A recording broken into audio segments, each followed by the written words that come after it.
Acho que é o que eu tô dizendo. Tá gravando já? Não. Deu certo aí? Qualquer coisa? A maior angústia que eu já passei, acho que foi o fato de eu me prender muito à ansiedade, essas coisas. Tipo, eu não me permito a viver o que a vida condiciona. A maior angústia que eu já passei,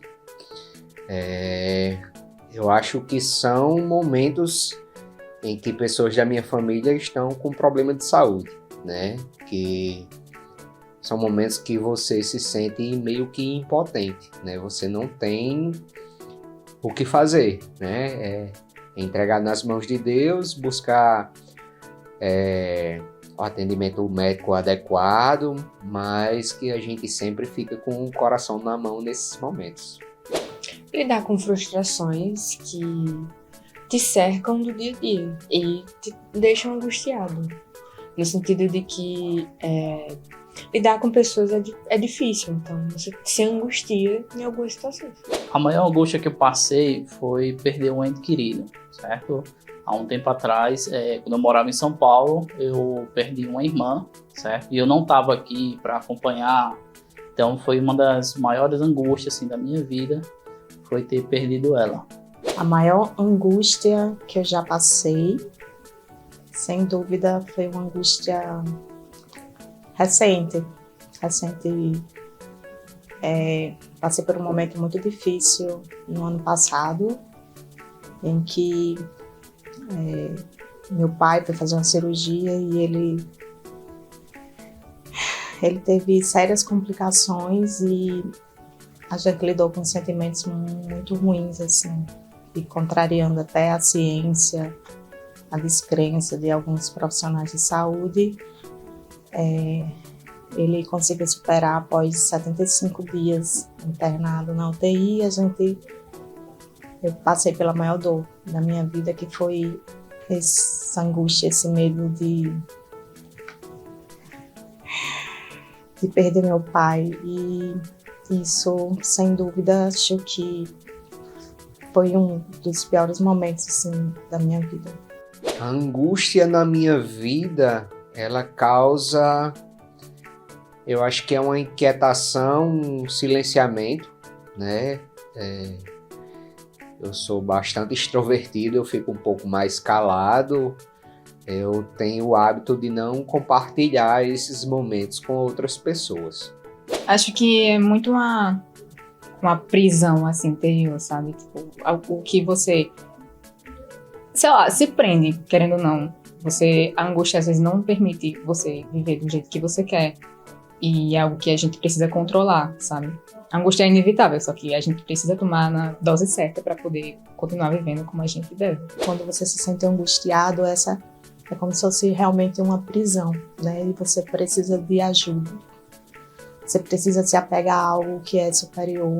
Então, teve esse lado ruim, esse efeito ruim de você não conseguir dormir, você não conseguir se alimentar direito e às vezes ser um pouco ríspida ou tá fora de si, mas eu acho que a gente encontra, né, alguma força interna e que nos conecta também com algo maior, de ter a resiliência, né, de procurar uma ajuda e de se conectar com algo. E em todo esse processo de dor e de angústia, eu acho que eu me reencontrei espiritualmente. É uma sensação de você não poder fazer nada, de você ter a sua mãe aqui sozinha e você não tá perto para ajudar, para amparar, para consolar, certo? Para dar uma palavra de conforto. Então isso me angustiava muito por eu não estar perto da minha família.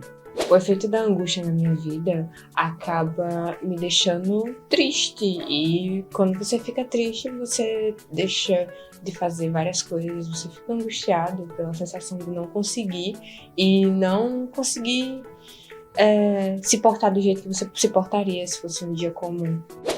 Os momentos de angústia que outras pessoas passam e que me afetam é realmente são momentos em que a gente não tem como ajudar também, né? A pessoa está passando por alguma situação, seja problema de saúde, seja problema de qualquer natureza, que você não tem como ajudar. São aqueles problemas que não tem solução, né? Existe até um remédio que se não tem... existe até um ditado popular que diz: se não há remédio, remediado está. Sentir a angústia do outro, né? De ter essa empatia, eu acho que é algo que eu me sinto um pouco esponja, né? De ver uma situação de angústia e tentar também seguir, tentar ajudar. Sim, eu já passei por situações desse tipo, mas eu entendo que nem toda dor nos cabe. Então, por mais que você compreenda, por mais que você sinta por aquela pessoa, você tem que entender também que tem situações que você jamais vai poder sentir. Então, não adianta eu ver alguém angustiado e tentar dizer vai melhorar, porque eu acho que às vezes isso pode ser até nocivo. Se teve algum momento que eu fiquei angustiada por outra pessoa, sim. Acho que é normal do ser humano a gente tomar a dor dos outros de vez em quando, sabe? Sim, né? Porque às vezes acontecem coisas e situações com pessoas que você ama, com pessoas que você cuida, que te deixam magoada e angustiada e com a sensação, meu Deus, quando é que isso vai acabar, né? Porque aquela pessoa lhe faz muito bem e você não quer ver aquela pessoa daquele estado. Teve alguns momentos que eu me senti angustiado, certo?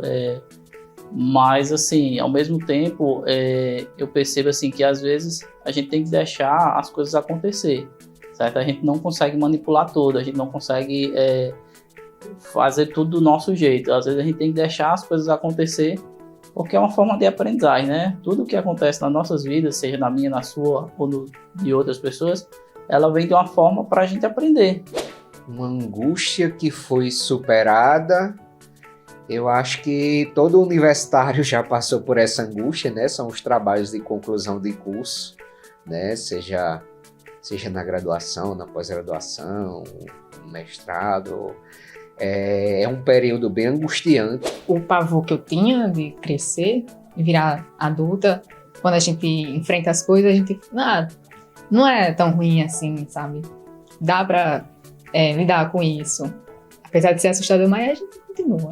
Voltando um pouco ao início, né, da minha principal angústia, eu superei essa angústia, acho que da perda do meu pai, com a graça de Deus, e com uma resiliência, uma força que só realmente Deus explica.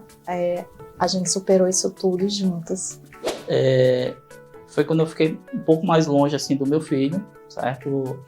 E eu achava, assim, que eu não ia conseguir, assim, superar disso, né? Eu tinha o hábito de dormir todo dia com meu filho. Quando eu me separei, acabou esse hábito, né? Então, estar com meu filho é muito, muito prazeroso para mim. E hoje em dia eu consigo passar um bom tempo com ele, vou buscar ele na escola. E aí foi suprindo essas necessidades que eu tinha de estar perto dele. A estratégia para passar por momentos de angústia é tentar ao máximo manter a calma, né? Trazer o problema ou a angústia para o lado racional, focar em outras coisas também que são positivas na nossa vida, né? Para a gente poder manter o equilíbrio emocional. É isso, acho que fugir daquela situação. Às vezes não lidar com aquilo, às vezes funciona. Então, fugir de certas situações te ajuda a lidar com aquele sentimento. Respirar fundo e falar, não, vai ficar tudo bem, as coisas já deram certo, é só uma questão de tempo. Para me desvencilhar de algum tipo de angústia, muitas vezes eu descarrego nos treinos. Eu vou sozinho para academia e começo a treinar, e ali eu entro no estado meditativo dentro do treino, né, que a gente chama, no Tai Chi a gente chama de meditação em movimento. Então, dentro desses movimentos, a gente traz a nossa mente para o estado presente e assim acaba que me acalmando mais, me deixando mais tranquilo. Tentar ver que isso, racionalmente, ele é momentâneo, ele vai passar. Só que quando você passa pelo momento, você não se enxerga. dessa forma. Então, se aquilo está transbordando em você, eu acho que vale a pena também ter um contato com um profissional. Então, eu me vi nessa situação de também precisar, né, falar com pessoas da área, porque a gente não pode, quando a angústia ela já ultrapassa um limite de lhe trazer algo que não é uma doença mental, que às vezes a gente tem um estigma de não olhar para isso, não olhar para a gente como a importância de você procurar uma ajuda profissional é interessante. Eu faço já esse acompanhamento e para mim tem sido ótimo, assim.